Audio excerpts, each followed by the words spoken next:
최근 들어서 이재명 대표의 안색이 진짜 막 제가 보기에도 걱정이 될 정도로 진짜 뭐 저러다가 사람 막 그거 어떻게 되는 거 아닌가 싶을 정도로 정말로 안색이 좋지 않았는데요. 분명히 어제까지만 하더라도 이화영 측의 입장이 이재명을 진짜 절벽 끝까지 몰고 가고 있었습니다. 그런데 오히려 거꾸로 이화영의 입장을 통해서 이재명이가 웃음꽃이 활짝 피고 있는 그런 상태인데 도대체 어떤 식으로 이화영 씨가 입장을 번복한 것인지, 그리고 그렇게 이화영이가 입장을 번복하는 과정에 이재명의 측근들이 또 개입했다라고 하는 정황이 속속들이 지금 나타나고 있는데 그건 또 무슨 일인지 제가 한번 정리를 해드리겠습니다. 지금까지 같은 경우는 이화영 씨가 대북 사업에 대해 가지고 이재명한테 등을 돌리다 보니까 민주당 내부적으로도 굉장히 좀 당혹스러운 그런 분위기였죠. 사법 리스크가 재점화가 되고 있다, 이런 얘기도 있었고, 특히나 중요한 포인트가 이거였습니다. 직접 뇌물죄까지도 가능해질 수 있다라는 얘기인데, 저게 이제 무슨 소리냐? 원래 이제 그 대북 사업에 대해서는 이재명이 직접적으로 개입하지는 않고 이화영이를 통해 가지고 간접적으로 개입했다라는 거죠. 그러다 보니까 제3자 뇌물죄, 성남FC와 마찬가지로 제3자 뇌물죄를 검찰이 이렇게 기소할 수 있는 그런 상황이었는데, 이번에 그 이화영이가 뭐라고 또 진술한 겁니까? 그냥 단순히 내가 간접적으로만 개입했던 것이 아니라 방북에 돈이 들어간다라는 사실과 쌍방울이 이재명 대표의 방북 비용을 낼 것 같다라는 취지로 이재명한테 보고를 했고, 실제로 그거에 대해서 이재명의 보고를 받고 알겠다라고 얘기를 했다는 거예요. 그러니까 이재명이 분명히 직접적으로 개입을 했고 이런 어떤 배경에 대해서 알고 있었다라고 볼 수가 있는 것이죠. 그것뿐만 아니라 정진상으로부터도 이재명 대표의 방북을 서둘러 추진해달라라는 식의 얘기까지 들어서 진행하게 된 거다. 이재명 본인 스스로도 알겠다라고 얘기했고 이재명의 최측근 정진상까지도 거기에 개입이 되어 있었으니까 이거는 더 이상 제3자 뇌물죄가 아니라 뇌물죄, 직접적인 뇌물죄까지 적용이 가능하다. 이렇게까지 얘기가 전개가 되고 있었습니다. 그러니까 굉장히 이재명 대표가 안색이 좋을래야 좋을 수가 없었던 그런 상황이었던 건데, 그 이후로부터 이재명 측에서 굉장히 발빠르게 움직였던 게 지금 확인이 되고 있습니다. 일단 첫째, 주철원이랑 김승원 두 사람이 이화영한테 장소 변경 접견을 신청했다라고 하는 보도가 나왔었죠. 저건 이제 녹음이 되지 않고 교도관 같은 경우도 뭐 녹취를 하는 것이 아니라 그냥 손으로 기록을 하는 뭐 그런 식의 접견입니다. 그러니까 비밀이 좀 보장이 될 수 있다라고 어떻게 보면 볼 수가 있는 것인데, 이제 이화영에 대해서 그것까지 신청을 했었고요. 그런데 딱 저렇게 신청이 되고 난 뒤에 두 사람이 구체적으로 무슨 얘기를 이화영한테 했는지는 아직까지 공개가 안 됐습니다만, 딱 저렇게 접견이 이루어지고 난 뒤에 어떻게 된 것인지 이화영이 이렇게 180도 입장을 바꿔버린 거예요. 이재명한테 방북 요청을 한 것은 맞지만, 요청을 받은 것은 맞지만 대남 요청을 받은 것은 사실이 아니다라는 겁니다. 구체적인 내용을 보니까 쌍방울의 스마트팜 비용뿐만 아니라 이재명 지사의 방북 비용의 대납을 요청한 적이 없대요. 그리고 이제 그 당시에 이제 동석했던 김성태한테 그냥 뭐 북한과 비즈니스를 하면서 이 지사의 방북도 신경 써주면 좋겠다라는 취지로 얘기했던 것 뿐인 것이지, 무슨 뭐 지금 북한의 그 스마트팜 사업에 대해서 500만 달러를 대신 내줬다라는 등, 그거 좀 내달라고 요청을 했다라는 등, 그 다음에 이재명이 방북하기 위해서 300만 달러를 좀 내달라고 요청했다라는 등, 이거에 대해서는 자기는 모르는 일이라는 겁니다. 그저 그냥 그때 이제 2019년도 필리핀에 갔었을 때 김성태를 만나는 그 자리에서, 야, 이재명이 좀 북한에 대해서 좀 신경을 쓰고 있으니까 그거 좀 신경 써줬으면 좋겠어요 라는 식으로 얘기한 게 다라는 겁니다. 이거는 분명히 지금까지 검찰이 공개해왔던 이화영이가 검찰 조사에서 했다라는 얘기와는 분명히 지금 이제 대비가 되고 있는 그런 지금 상태인 것이죠.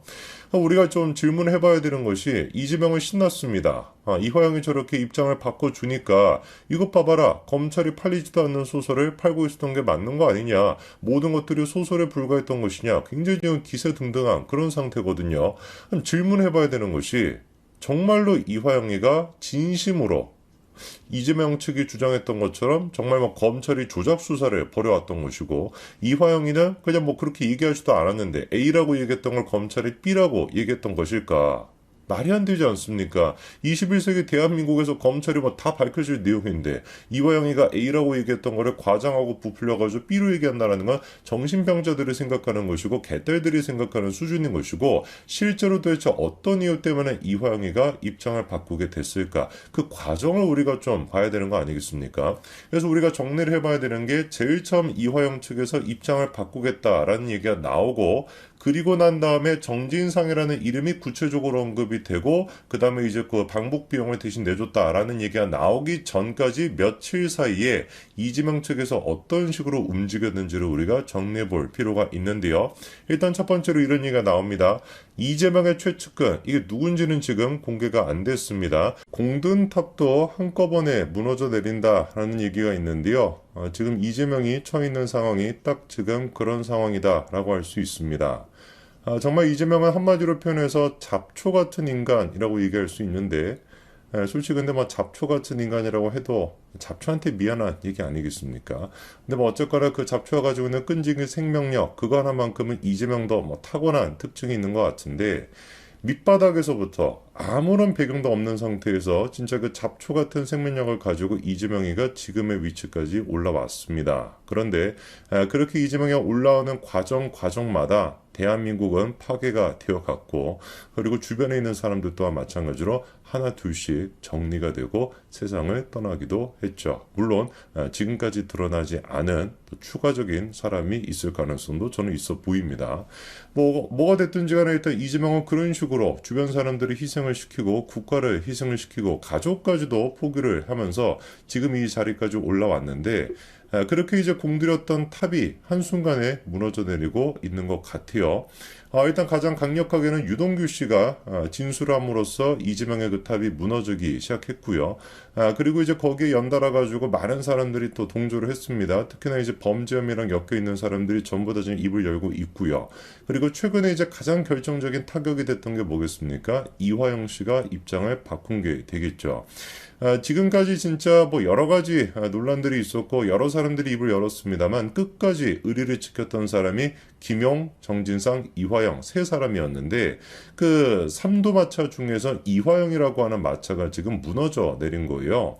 이화영 씨 같은 경우는 뭐 작정했다라는 싶을 정도로 강력하게 지금 뭐 진실을 밝히고 있는 상태입니다. 자연스럽게 그러다 보니까 마차의 한쪽이 무너져 내렸으니 뭐 지금 정진상이 됐거나 김용이 됐거나 두 사람도 언제 나가리가 될지 뭐 모르는 그런 상황이죠. 그래서 우리가 오늘 영상에서는 김용과 정진상 두 사람에 대한 운명을 좀 얘기를 해보겠고 그리고 결국에 이재명에 대한 운명까지도 한번 점쳐봐야 될 것 같은데 일단 이화영 씨 같은 경우는 대북 사업에 대해 가지고 강력하게 지금 폭로하고 있습니다. 특히나 최근에는 정진상이라고 하는 이름 세 글자까지도 등장을 시켰죠. 이거는 굉장히 좀 의미가 큽니다. 그러니까 정진상의 요청으로 인해 가지고 대북 사업이 진행이 됐다라는 얘기니까 지금까지 이재명 측에서 주장을 해왔던 것처럼 김성태가 알아서 혼자 다 한 것이다 라고 하는 터무니없는 진짜 뭐 택도 없는 그런 소리였는데 그런 소리를 더 이상 할 수가 없게 되는 것이죠. 왜냐하면 이화영이 같은 경우는 평화부지사라고 하는 직책이 있었기 때문에 뭐 대북 사업에 대해 가지고 뭐 어떤 식으로 관여를 했다라는 식으로 얼버무릴 수 있다라고 해도 아예 그냥 이화영이 뭐라고 지금 얘기한 거예요? 그게 내가 내 뜻대로 했던 것이 아니라 정진상, 이재명의 최측근이라고 할 수 있는 정진상의 요청이 있었기 때문에 내가 움직인 것이고 내 요청으로 인해 가지고 김성태가 움직인 것이다 라고 하기 때문에 대북 사업과 이재명의 연결고리를 지금 누가 만들어주고 있는 겁니까? 이화영 씨가 만들어주고 있다고 봐야 되겠죠. 그리고 이번에 저 진술이 좀 의미가 있는 게 뭐냐면